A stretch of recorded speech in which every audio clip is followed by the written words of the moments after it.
শেখ হাসিনার পতনের মূল বিষয়বস্তু হলো ছাগলকাণ্ড থেকে তার পতন নিশ্চিত হয় এবং সব উন্নয়নমূলক অনেক কর্মকাণ্ডই উনি করেছেন। তবে ওনার স্বৈরাচারী মনোভাব এবং এই যে দলীয় যে নেতৃবৃন্দগুলোকে উনি চিহ্নিত করেছিলেন এগুলো ছিল ওনার ভুল সিদ্ধান্ত। ভালো নেতৃত্ব সে নিয়ে আসতে পারে নাই, এটা তার পতনের অন্যতম কারণ। তারপর দলীয় বিশৃঙ্খলা, তারপরে স্বজন প্রীতি, অনেকগুলো বিষয় আছে। তো যে কারণে শেখ হাসিনার প্রতি দেশের জনগণ প্রচুর রকম ক্ষিপ্ত ছিল। এটার প্রতিফলনই তার এই যে চরম পতন। বিভাস মল্লিক নিউ ইয়র্ক থেকে। প্রথমেই সে দেশে ছাত্র জনতা এই যে কোটা আন্দোলনের ব্যাপারে সে খুব একটা গা লাগায় নাই। এটা যে আসলে দেশবাসীর প্রচণ্ড একটা চাহিদা ছিল এবং তার একগুঁয়েমি মনোভাব, এটা থেকে সে বের হতে পারেনি। তো যে কারণে এই তার পতনই ছিল তার শেষ পরিণতি। এবং বাংলাদেশের জনগণ কখনোই তার কাছ থেকে এত স্বৈরাচারী মনোভাব কোনোদিন আশা করেনি। কারণ সে তার সবচেয়ে বড় অ্যাডভান্টেজটা ছিল সে বঙ্গবন্ধু কন্যা, কিন্তু সে ওই পাকিস্তানি স্বৈরাচারদেরও সে হার মানাইছে। তার এই গোয়ার্তুমের জন্য আজকে তার পতন। এবং সবচেয়ে বড় কথা, এই যারা নেতৃবৃন্দ ছিল আওয়ামী লীগের ভিতরে, সালমান এফ রহমান, আনিসুল ইসলাম, তারপরে ওই যে স্বরাষ্ট্রমন্ত্রী আসাদুজ্জামান খান কামাল, এদের নির্বাচন করা তার ভুল সিদ্ধান্ত ছিল। তো ওই যে ভারতে আশ্রয় নেয়া। আর 8 ক্ষমতা আসার পরে যে সংখ্যালঘুদের প্রতি যে নির্যাতন চলছিল, সে একটা ঘটনারও সে বিচার করে নাই। এটা সংখ্যালঘুরা মেনে নিতে পারে নাই। তার কারণে বাংলাদেশ থেকে 2.5 কোটি সংখ্যালঘুরা দেশ ত্যাগ করতে বাধ্য হয়েছে। এবং এগুলা করছে সব, এই অপকর্মগুলো সবই তার আওয়ামী লীগের নেতৃবৃন্দ দিয়ে। এবং বাংলাদেশের যত সংখ্যালঘুদের জায়গা জমি দখল হয়েছে এর 80% আওয়ামী লীগের লোকজন করছে, কিন্তু কোনোটাই কোনোদিন বিচার পায়নি। এবং এই যে কুমিল্লার বাহার, এই যারা ছিল, শামীম ওসমান, সে নিজের নারায়ণগঞ্জের জমি, মন্দিরের জমি দখল করতে গেছে, কিন্তু বাহারের এই যে এতগুলো লোক মারা গেছে, বাহারের বিচার হয় নাই। হ্যাঁ, এটা তো কোনো করতে পারে না। সে তো দেশের প্রধানমন্ত্রী, সে তো আওয়ামী লীগের প্রধানমন্ত্রী না। তো তারপরে আওয়ামী লীগ নেতৃবৃন্দের প্রতি তাদের যে একটা স্বজনপ্রীতি শেখ হাসিনার, এটা ছিল আরও একটা নির্লজ্জ ভূমিকা। এই যে সে জামাতের লোকজনকে পুনর্বাসন করছে, তো আওয়ামী লীগের দুর্দিনে যারা ডেডিকেটেড তাদের কোনো মূল্যায়ন করে না, তারা আস্থা করে নিক্ষিপ্ত হয়েছে। আমি এমনও ঘটনা জানি যে একটা আওয়ামী লীগের আমাদের বয়সী এক ছাত্রনেতাকে আমার শহরেই সে শিবিরের হাতে সে রক্ষাটা ছিল, কিন্তু এই লোকটাও কোনো ছাড় পায়নি।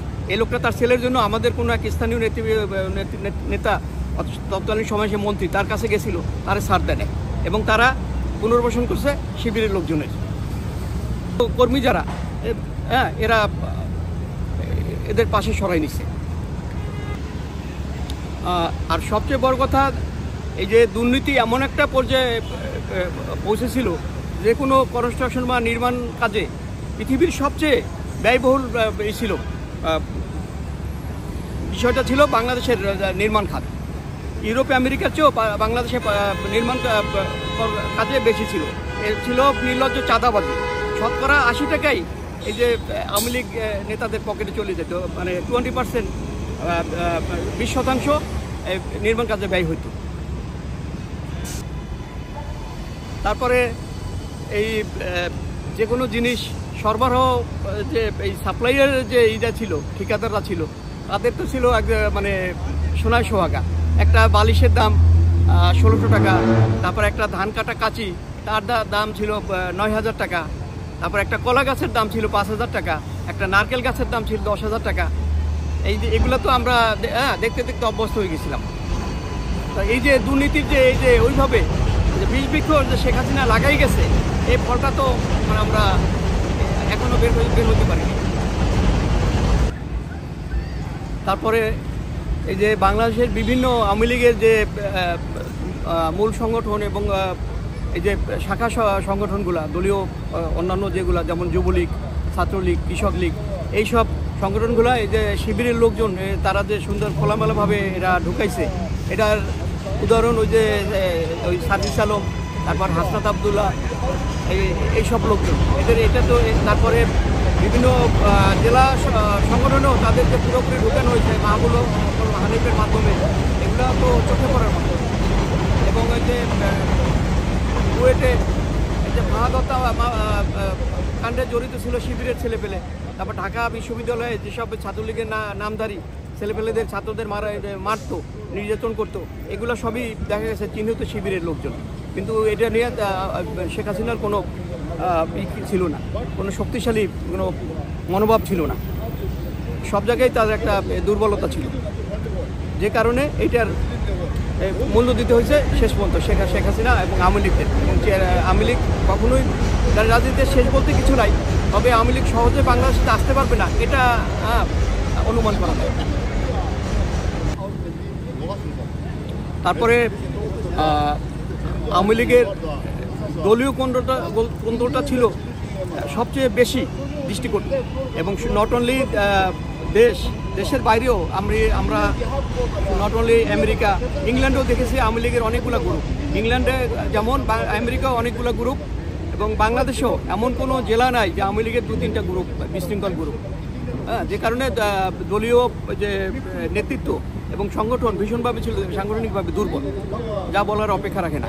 এর এই কন্দলের পিছনে কারণও হলো তাদের দুর্বল নেতৃত্ব, এবং দুর্বল নেতৃত্ব, চাঁদাবাজি, এবং এই যে অর্থ পিপাসু কিছু যে খারাপ লোকজন আওয়ামী লীগে ঢোকানোর পরে এই আওয়ামী লীগ সাংগঠনিকভাবে দুর্বল হয়ে গেছিলো। এবং প্রথমেই 1996 পরে এত দুর্বল সংগঠন আওয়ামী লীগে কখনোই ছিল না ভিড়, কিন্তু আমরা এই দুর্বলতার কারণেই আজকে আওয়ামী লীগের এই যে সাংগঠনিকভাবে আর কখনোই এটা দাঁড়াতে পারবে না। এই যে কওমি মাদ্রাসা, এদের প্রধান যে বিষয়টা দেখা যায় প্রতিদিনই আমাদের চোখে পড়ে, এই যে ছাত্রছাত্রীদের বলাৎকার এবং ধর্ষণ করা, এরাই পরবর্তীতে এই বলাৎকারকেও ছাত্রছাত্রীদেরই আবার ঢাকা বিশ্ববিদ্যালয়, বিভিন্ন বিশ্ববিদ্যালয় বা উচ্চ শিক্ষা প্রতিষ্ঠানে তাদের ভর্তির সুযোগ দেওয়া। এবং এই কওমি মাদ্রাসার ছাত্রছাত্রীরা এরা কোনোদিনই হাসিনার পক্ষে যায়নি। এই যে 460টা যে মডেল মসজিদ, 1700 মাদ্রাসা, এই টোটাল এইটাই ছাত্র এই জনপ্রিয়তা, এটা ঢাকা ইউনিভার্সিটিতে যাওয়ার পরে এটা আলটিমেটলি দেখা গেছে ওই ছাত্রছাত্রীরাই শেখ হাসিনার সবসময় প্রতিপক্ষ হিসাবে কাজ করছে। এবং আজকে এই যে ডাকসু যে ছাত্র সংসদের নির্বাচন, এটার প্রতিফলন দেখা গেছে যে একটা কওমি মাদ্রাসার ছাত্র কখনোই একটা বিশ্ববিদ্যালয় সরকারি বিদ্যাপীঠে পড়াশোনা যোগ্য না। এটা শেখ হাসিনা এটা সবচেয়ে বড় ছিল, ত্রুটি ছিল। তারপরে কোটা আন্দোলনের কথা বলি, এই যে প্রথমেই যদি সে এই কোটা আন্দোলনটা মেনে নিত তাহলে এত খারাপ দিকে পরিস্থিতি মন নিত না দেশে, কিন্তু সে কোনো ছাত্র আন্দোলনের কোনো কথাই সে কোনো গুরুত্ব দেয়নি, যার পরিণতি আজকে এই শেখ হাসিনার এই যে ভারতে থাকা।